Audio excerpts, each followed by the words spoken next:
نہیں چاہیے. آج حال یہ ہے اگر امام صاحب کی دعا نہ قبول ہوئی، اگر امام صاحب کی دعا نہ قبول ہوئی تو آج ہم انگشت نمائی کرتے ہیں، نماز پڑھ رہے ہیں کچھ ہو نہیں رہا ہے، کلمہ پڑھ رہے ہیں کچھ ہو نہیں رہا ہے. آج شکایت کرتے ہیں کہ ہم نے گھر میں ختم قادریہ کرایا، ہم نے گھر میں 40 دن قرآن پڑھایا لیکن فائدہ نہیں ہو رہا ہے.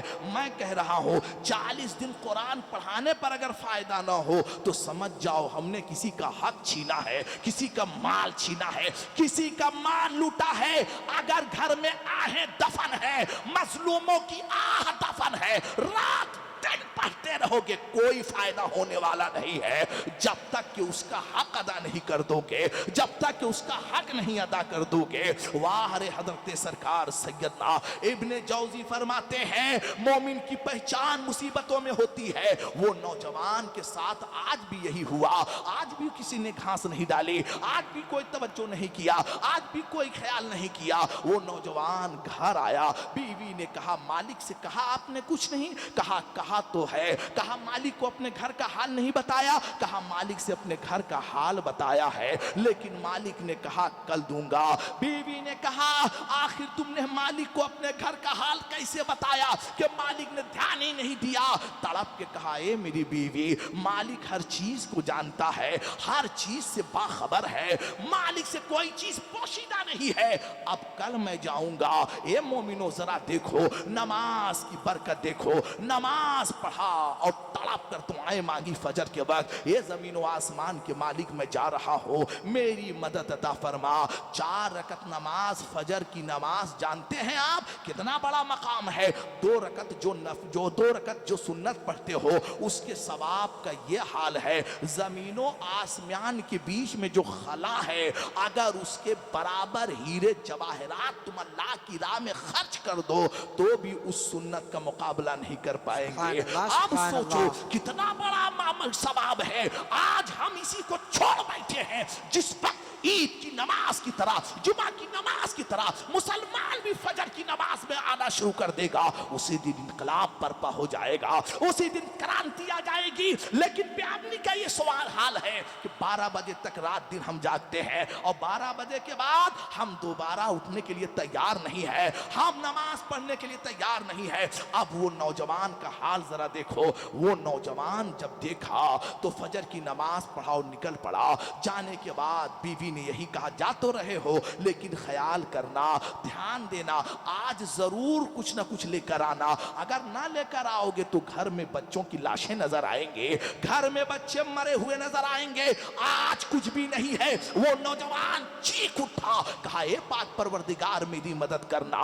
سچ کہا ہے قدم قدم پہ عروج و زوال دیتا ہے. وہ ہر ایک بلا کو میرے سر سے ڈال دیتا ہے. نہ جانے کس کی دعاؤں کا اثر ہے مجھ پہ کہ میں ڈوبتا ہوں تو دریا اچھال دیتا ہے. نعرہ تکبیر، نعرہ رسالت، علماء اہل سنت، ذکر شہدائے کربلا، نعرہ تکبیر، نعرہ رسالت. محترم حضرات آپ سے میں یہی اپیل کروں گا کہ آپ نماز کے پابند بنو.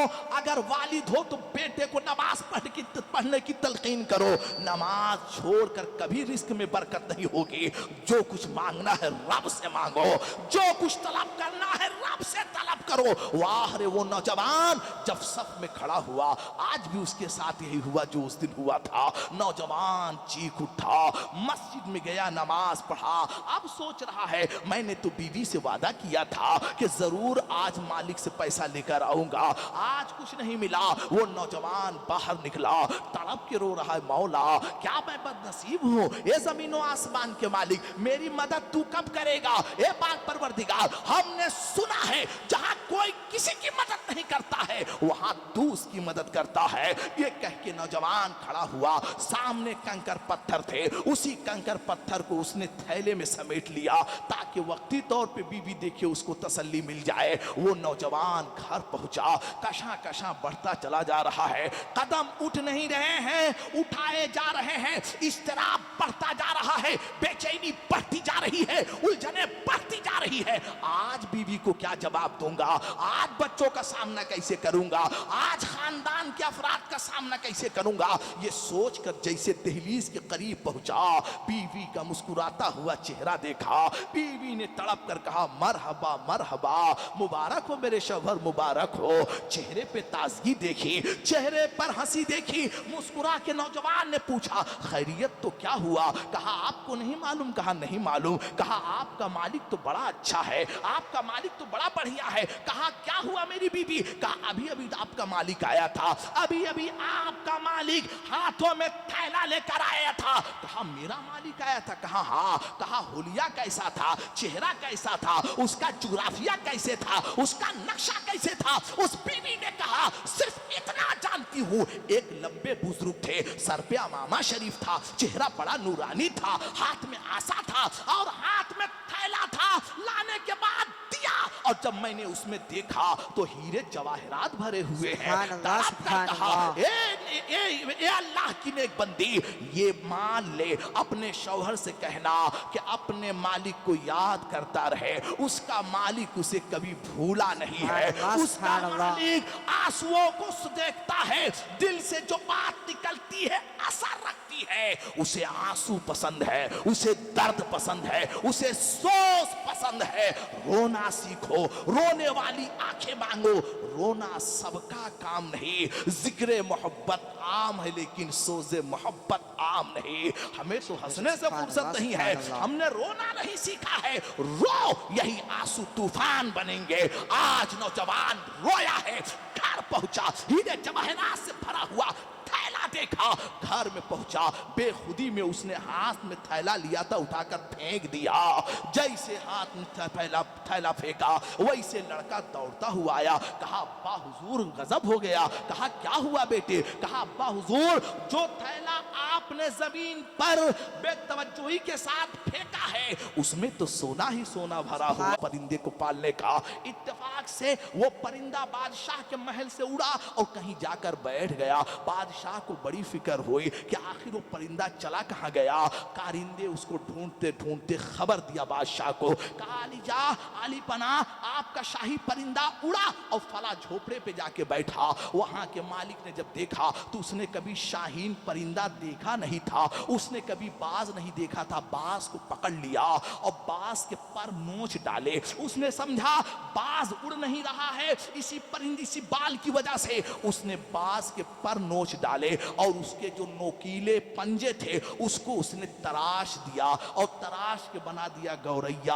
अब जब बादशाह के सामने वो शाहीन पेश किया गया, बादशाह उसकी हालत देखा, रोने लगा। कहा अरे इतना खौफनाक परिंदा, जिसको परिंदे देख के डर जाएं, जिसको परिंदे देख के खौफ खा जाएं, ये जिस पेड़ पे बैठ जाता था परिंदों में इनकलाब बर्पा हो जाता था, आज इसका हाल कैसे हो गया। बादशाह के वजीरों ने कहा अली जा, आप ना घबराए, हम दूसरा परिंदा लाके दे देते हैं। बादशाह ने कहा नहीं नहीं, दूसरा परिंदा अब नहीं आएगा। ऐसा काम करो, इस परिंदे को ऊंट की सवारी पर बैठा दो और ऊंट पे बैठाने के बाद पूरे शहर में घुमाओ और मनादी करा दो, ऐलान करा दो कि जो अपने मालिक का दर छोड़ता है उसका हाल यही होता है, जो अपने मालिक की चौखट छोड़ता है उसका हाल यही होता है। आज हमारा हाल क्यों हो गया कि हमने मालिक की चौखट छोड़ दिया है, वह दौला शरीक की बारगाह को छोड़ दिया है। यही वजह है, पर कतर दिए गए, हुकूमत छीन ली गई, तख्तो ताज छीन लिया गया। तुम उनके हो जाओ, सारी दुनिया तुम्हारी हो जाएगी। तुम उनसे कटोगे, सारी दुनिया तुमसे कटेगी। औलिया अल्लाह क्यों फाके में शहंशाह बने रहे? इसलिए कि उन्होंने आवाम को नहीं खुश किया है, उन्होंने शराबी और कबाबी को नहीं खुश किया है, उन्होंने जानी और सूदखोर को नहीं खुश किया है, उन्होंने अल्लाह को खुश किया। इसीलिए जो कह दिया वो हो गए। सैयद आले रसूल महाराजा शरीफ आला हजरत रहमतुल्लाह अलैह के पीरो मुर्शिद कौन नहीं जानता। वारे महाराजा शरीफ आला हजरत जहां पर जाएं और आला हजरत जहां के चौखट को चूमे, कितना बड़ा मकाम होगा उस दर का, क्या आजमत होगी उस दर की। सरकार आला हजरत फाजिल बरेलवी रहमतुल्लाह अलैह जब महाराज